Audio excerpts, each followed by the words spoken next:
Welcome to 28 Days and Beyond, where we're celebrating our history, our heritage, our culture, and our own authentic voice. And we had a distinct honor of welcoming Stephen Scott Bradley to the set. Welcome to the set, Stephen. Good afternoon. It's good to be here. Give people a snapshot of who you are and what you do. Good. Well, Stephen Scott Bradley is president and CEO of Bradley & Bradley, which is a commercial insurance brokerage firm in Philadelphia. Mm-hmm. Stephen Bradley is also the chairman of the board of the African American Chamber. Stephen's on the board of the Philadelphia Foundation and the board of WHYY, so I'm very civically engaged. Now, WHYY, tell people who that is and what they do and all that good stuff and why they do the things that they do. WHYY is a public radio that's been around in this area, major power broker, does a lot of community service, a lot of independent films. Just recently we premiered the Malcolm X film. Okay. And again, it's about engagement, it's about enrichment our community, and WHYY being a part of the board allows us to expose that to our community. Okay. Where did you grow up at, Steve? I grew up in Darby Township in Delaware County. Okay. Went away to school, graduated from Fisk University in Nashville, Tennessee, and studied at London. So now when you left up at Darby, which is the suburbs of Philadelphia. Darby Township. Darby Township, and you went over to Fisk. What was the cultural difference at that time? And give people a snapshot of, Okay, well, Fisk has a rich heritage. We're getting ready to celebrate 150 years its existence. It's a historically black institution. Nashville, Tennessee, 30 years ago wasn't the Class B city that it is today. But Fisk has had a rich history, and the community has always been close where, I had two African-American men that had their PhDs in math, and as a result of that, I majored in math. So there's a strong history of leaders, civic leaders that graduated from Fisk.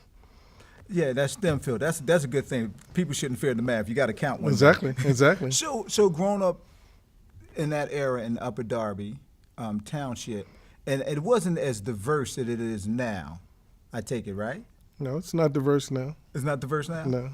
So, but I'm saying, was your family one of few blacks that grew up in that area at that time? Well, Darby Township is separated by a bridge where the African Americans lived across one bridge in Darby Township, and across the other bridge was a much stronger Caucasian community. And if you go there now, the Caucasian community is much more diverse, but Darby Township is still 99% African American. Okay. Now, with the plethora of boards that you sit on, what are some of the social current events that have you intrigued or you like to talk about? It could be, police brutality or cops in communities of color. So what are some of these currents that's happening right now in the social sphere? Again, I think the whole issue right now is about collaboration. It's just important that we continue to work with other communities just to demonstrate that we're not monolithic, to demonstrate that we're ambitious, to demonstrate that not all of us are Democrats, but to continue to break the mold so that we want to uplift our community and build wealth in our community. So I think the role is we have to continue to go in those communities and sit on those boards where there's not a lot of people of color. Now, you say you do real estate? No, I do commercial insurance. Commercial insurance. Yes. Tell people why having insurance and the type of insurance you have is critical to what they're doing. Okay, well, any entrepreneur has to protect your assets. So a lot of my clients are the city of Philadelphia, a lot of nonprofit organizations.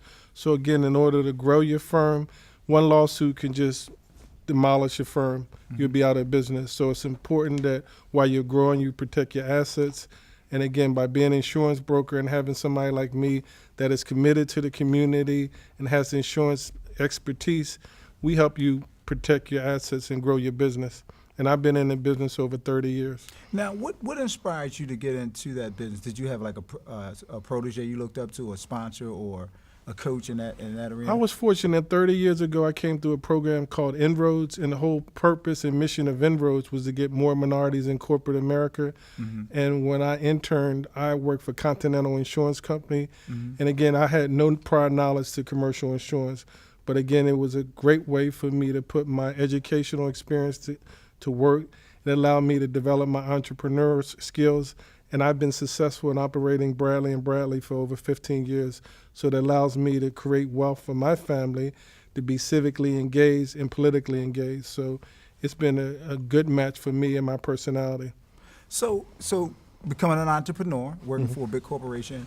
What are some of the things that you took away from Continental, and then what inspired you to go in business for yourself? Okay, I mean, from Continental, it taught me the whole relationships, how important it is to build your brand. I mean, it taught me again the key. In order to be independent and make a difference in this community, you have to create wealth. And that's being engaged. That's, meeting people that don't always look like you. But again, being able to polish those relationships and build those relationships and trust. And again, that allowed me to build my book of business that I have now. I work for other people, learn from other people's mistakes. And then now I've been successful in operating my business for over 16 years. And again, that's what allows me to be effective chairman of the African American Chamber, because we have to continue to inspire young people to think about being entrepreneurs and creating wealth. That's going to make a difference in our community. Now with the African American Chamber of Commerce, so I take it that you coach people, train people, things of that nature. Do you have people come alongside you for a day to kind of watch what you do? Can you expound on that? I mean, one of the goals of the chamber is acting as an advocate for our community to make sure when any new development projects, any kind of legislative initiatives are done, that it benefits our community and we're at the table getting a piece of the pie. So again, my role as a chairman is we just hired a young man that's under 40 to be the new president. So again, I take him to events, receptions, breakfast, so he can get exposed and he can gain confidence. So when he's in a room, he can make sure that discussions are taking place and to make sure that we're part of those discussions and that some wealth is coming to our communities and we're getting a piece of the pie.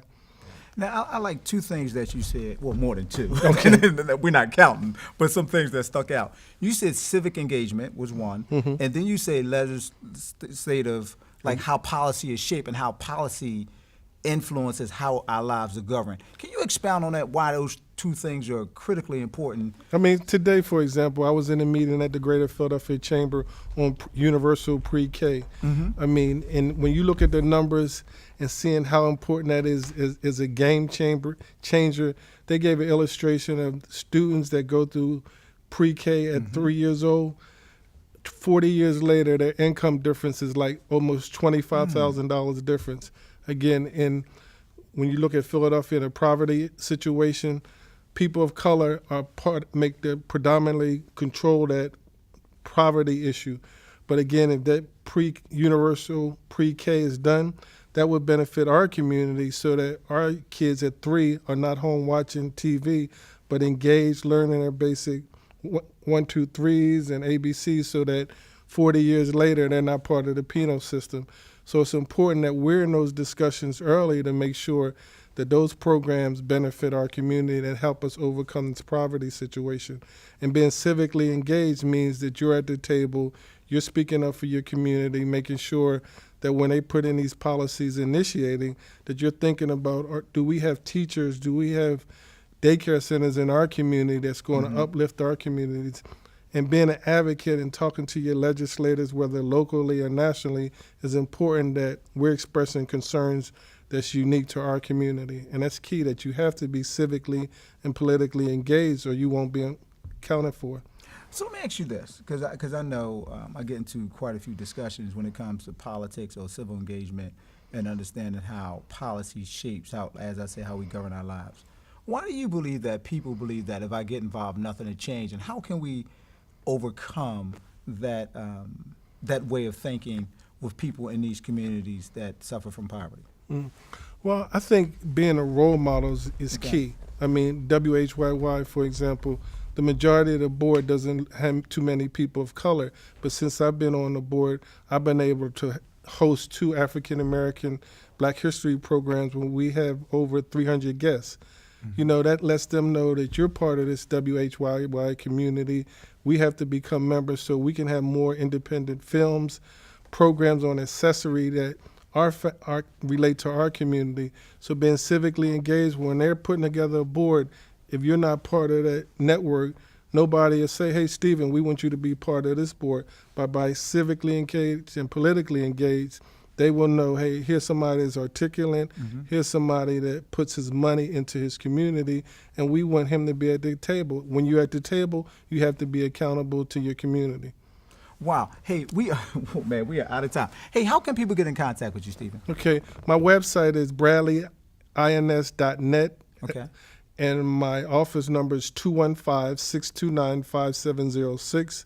And also the African American Chamber's website is aachamber.org. Okay. Hey, we thank you once again for tuning with 28 Days. We're celebrating our history, our heritage, our culture, and our own authentic voice. And we like to thank Stephen for coming to the set. And we ask you to tune in once again. Have a great day. Great.